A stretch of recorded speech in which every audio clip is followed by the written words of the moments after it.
So what was it like for you to go into this really dark place and be there for so long? Was that kind of exhausting for you a little bit? Yeah, certain days were really exhausting. I mean, I didn't have a huge amount of days on the film. It wasn't like what Emily had to deal with. I mean, watching the film now, I mean, just exhausting. Pregnant, can you imagine? I know. How did she do that? She's Maybe she got machine. help.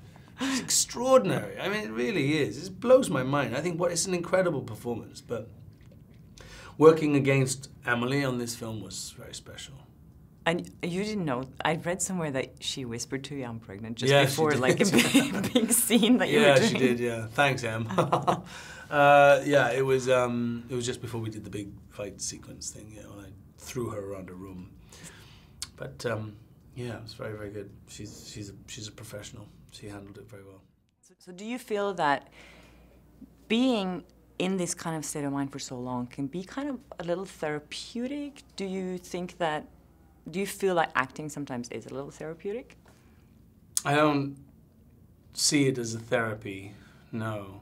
I have therapy, and it's sometimes good to have therapy just to create a gateway to allow a character or a situation in your head to release, you know, to get rid of it. And I don't find it with acting. Although I love acting, and sometimes I can go in quite sort of tired or exhausted, and by the time I finish my day of acting, I'm exhilarated.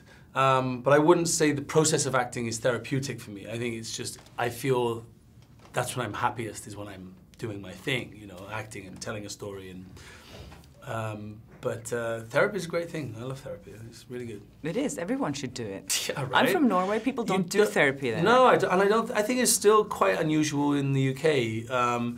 I think a lot of people think you have to be broken to have therapy, but actually you don't. Therapy is not about, you know, sorting out the fact that you're a mess. You don't have to be a mess to have therapy. Sometimes it's just good to talk to somebody and have a different point of view. Yeah, in New York, you know, there's a lot of them. Everyone has like two different ones. One they can lie to and one they can tell the truth. Really? Oh my God. No, I'm not like that. Not yet. So you were used to having this huge fan base already from when you were in The Hobbit.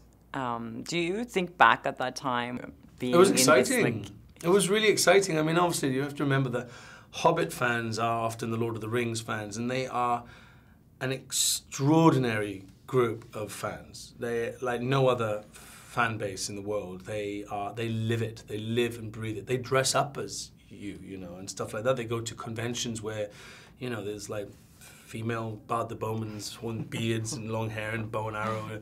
It's an extraordinary thing to actually be part of that realm of fandom. But you know, it's fun. I like it. I think it's a nice experience to revisit a character more than once and see how they respond to your next part of your journey. And The Hobbit was wonderful for that. It went for 3 years, and I got to experience the development of their association with me and their fascination with my character and me as an actor and all that stuff, and how they followed me since, and they've supported my work ever since then.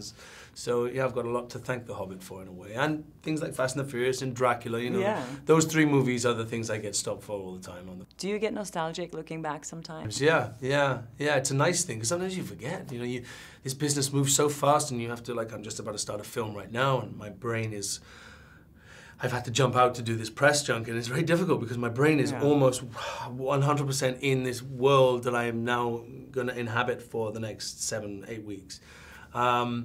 So you sometimes forget what you've done, and there's only a reminder by maybe a fan on the street who says, "Oh man, I loved you in this film, and I loved that scene," and you're like, "Oh yeah, I remember that," you know. And it's a nice thing. It's a nice. Or you sometimes turn the TV on, and part of your film is on TV, and you get. Do you watch them? I watch a little bit sometimes. I mean, Fast 6 was on the other night, and it happened to be just as I did this big fight sequence, and I remember the work, like hours and hours of rehearsal to get the fight sequence, and we were on a plane and all this stuff, and I remember, and I was like, it brought back a really nice memory. So.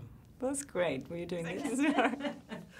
I love Norway. That's all I know. Yeah. Oh, that's I really nice. Want to go